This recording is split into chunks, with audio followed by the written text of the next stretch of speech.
Everyone, welcome back to the channel live life easy. आज मैं share करूंगी आपके साथ अपना इवनिंग रूटीन थोड़ा शॉर्ट में। आ रही मम्मी, आई ये दो लंगूर उछलते हुए। जैसा कि आपने देखा, मेरी सासू माँ आई हुई हैं और अब पहले मैं जब से वो आई थी 4 बजे करीब आ गई थी, तो 1.5-2 घंटा हम लोगों ने चाय पी, खूब सारी बातें की। अभी फ़िलहाल 5:45 बज गए थे, तो बच्चों के ट्यूशन से आने का टाइम था। फिर मैंने आइसक्रीम वगैरह निकाली और इनको दी और अब मैं आ गई हूँ ऊपर।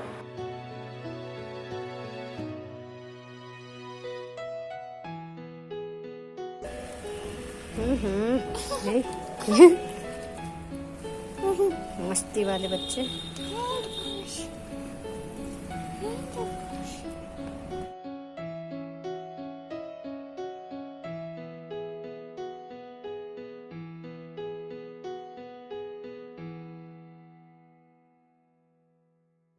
प्लांट्स में पानी देने के बाद वो वुडन वाली उधर की छत और इधर वाली ये छज्जा जो है पूरा बैल्कनी, इसको मैं आजकल रोज़ ही पानी डाल के थोड़ा सा वाइपर झाड़ू मार देती हूँ ताकि ये साफ़ बना रहता है।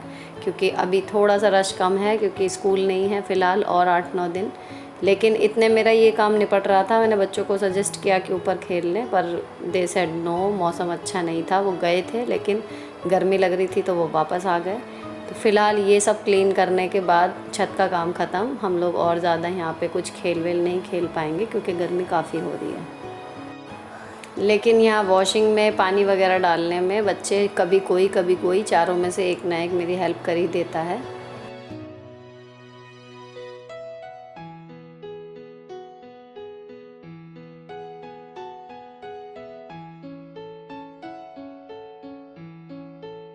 ऊपर वाला बेडरूम और लॉबी जीना ये सुबह की सफाई में मैंने इंक्लूड कर लिया है और दोनों किनारे के ये हिस्से जो हैं वो शाम को हो जाते हैं। तो अब पूरी छुट्टियों में गर्मी मेरा घर जो है वो डेली बेसिस पे ऊपर नीचे दोनों ही क्लीन बना रहेगा। ये बहुत बड़ी सेटिस्फेक्शन होती है मुझे जब मैं घर में होती हूँ। ये सब करके मैं जाऊँगी नीचे क्योंकि अब डिनर का टाइम हो रहा है, तो इनके भी ऑफिस से आने का समय हो गया है।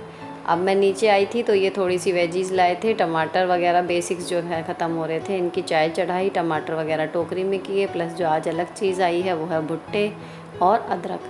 सबको ही पसंद है तो भुट्टे इस बार हम लोग जो है सबसे पूछा तो ये बॉईल करके खाएंगे, तो उसी की तैयारी मैं यहाँ पर कर रही हूँ।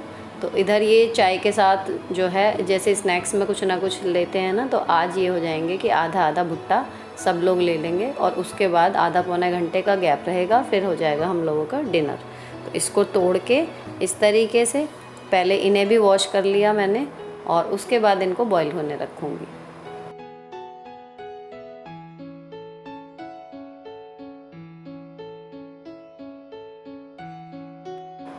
उबलने वाले पानी में डलेगा सिर्फ 1 चम्मच के करीब नमक और थोड़ा सा खाना सोडा ताकि अच्छे से ये गल जाएं। और इसमें जो है 1-2 सीटी तेज़ आंच पे लगा के फिर धीमा धीमा ये 10-1 मिनट पकता रहेगा ताकि बढ़िया तरीके से जो है भुट्टा वो सॉफ्ट हो जाए। इसके बाद मैं लगूँगी डिनर की प्रिपरेशन में और आप इतने देखिए लॉबी का सीन कुछ इस तरीके का है। सब अपने अपने बातों में अपने अपने काम में बिज़ी हैं। इन दोनों को ही डांस करना बहुत पसंद है, कई बार तो खुद ही गाना गा के नाचना शुरू हो जाता है, म्यूज़िक की भी ज़रूरत नहीं है। फ़िलहाल मैं बीन्स मेरी थोड़ी सी कटी रखी थी तो मैं बीन्स आलू बना रही हूँ। अब ये थोड़ी सब्ज़ी है, इन लोगों के हिसाब से सबको पूरी नहीं पड़ेगी, लेकिन रीज़न है थोड़ी सी सब्ज़ियाँ जब मम्मी आई थी दोपहर में तो वो बनी हुई भी लेके आई थी, तो वो और प्लस राजमा है थोड़ा सा, मतलब सारी चीज़ें मिला के जो है वो हम 5-6 जनों को सबको पूरी हो जाएंगी। बाकी बीन्स आलू की रेसिपी मैंने अपने इवनिंग रूटीन में पहले भी शेयर की थी। कोइंसिडेंस है कि पिछली बार भी बीन्स आलू ही बने थे इवनिंग रूटीन में और इस बार भी। तो यहाँ पर मैं रेसिपी की डिटेल शेयर नहीं कर रही हूँ। नॉर्मल सी सब्ज़ी है, जिन्हें खाना बनाना आता है वो तो देख के ही अंडरस्टूड हो जाएंगे। फिर भी if you are curious then you can check that video.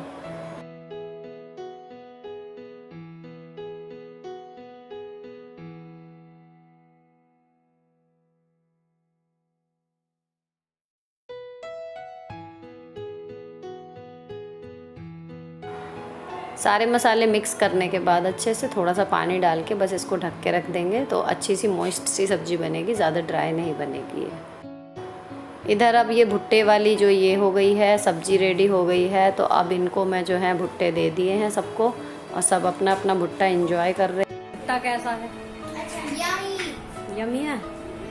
अनंत भाई साहब क्यों नहीं खा रहे? नो, चलो तुम खाना खा लेना।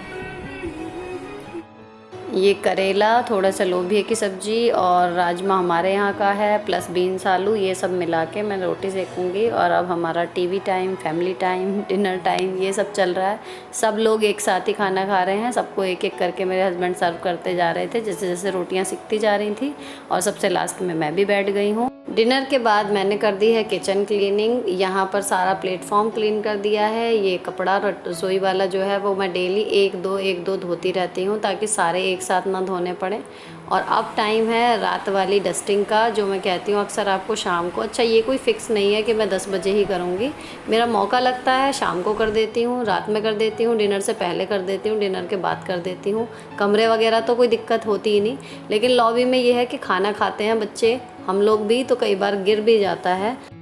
इसलिए लॉबी को तो मैं प्रेफर करती हूँ कि खाना खाने के बाद जब सब लोग बेडरूम में चले जाएं तो किचन क्लीनिंग के बाद अपना 10 मिनट दे दिए जाएं और ये अच्छे से चमक जाती है। इसमें मैं पूरी टीवी यूनिट साफ़ करती हूँ, फर्नीचर वगैरह पोंछती हूँ, कुशनिंग अगर सही से नहीं हो रही है तो वो कर देती हूँ, और ग्लास की टेबल वगैरह, सोफ़ा वगैरह, ये सब कुछ इसी टाइम हाथ लग जाता है।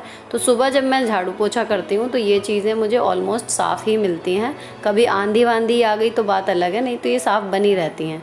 अब ये 10 मिनट अगर मैं सोचूं सुबह निकलने के लिए तो वो दिक्कत हो जाएगी, और 10 मिनट के अगर इस टाइम 15 या 20 मिनट भी लग गए कोई चीज़ में तो कोई दिक्कत नहीं है, मुझे जाके सोना ही है। तो इसलिए मुझे जो डस्टिंग है वो मतलब शाम को ही अच्छी लगती है, क्योंकि तसल्ली से आप अपने घर की सफाई कर सकते हो। यहाँ पर आपका टाइम नहीं है, बस थकान है, जितने आपकी उस टाइम पे लग रहा हो कि एनर्जी है उतना कर दीजिए। लेकिन डेली जब हाथ लग ही जाता है तो कोई भी चीज़ इतनी गंदी होती ही नहीं। इवन अगर एक आध दिन मैं नहीं भी करूँ रात में डस्टिंग, शाम को डस्टिंग, तो भी काम चल जाएगा, कोई दिक्कत नहीं है।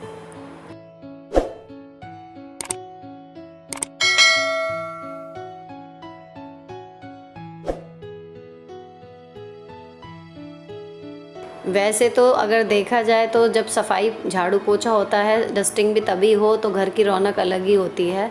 लेकिन क्या करें, जॉब पे हैं, अगर आपको दोनों तीनों काम या उसी लिमिटेड टाइम में ज़्यादा काम करने हैं तो आपको कोई ना कोई अल्टरनेटिव तरीका चूज़ करना ही पड़ेगा, ताकि काम भी हो जाए और आपका टाइम भी उतना ही लगे। सब कुछ निपटाने के बाद बस मैं अपना दूध रेडी कर रही हूँ। रात को मैं दूध ले लेती हूँ जितना मुझे गुंजाइश लगती है, 1 गिलास आधा गिलास उस हिसाब से, और बस फेस वॉश वगैरह करके अब मैं सोने के लिए जाऊंगी। मम्मी आज घर पे हैं तो मम्मी जो है वो तीनों बच्चों को लेके नीचे सो रही हैं, और एक बच्ची कोई सी भी जाती है, रोज़ इनका मतलब होता है कि कौन कहाँ सोएगा। तो आज आराध्या जा रही है ऊपर सोने के लिए, तो मैं, मेरे हस्बैंड और आराध्या ऊपर वाले बेडरूम में हैं और मम्मी बाकी के तीनों के साथ नीचे सोई हुई हैं।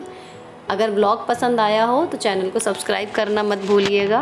मिलती हूँ आपसे नेक्स्ट वीडियो में। Till then bye bye, stay beautiful always and enjoy your vacations.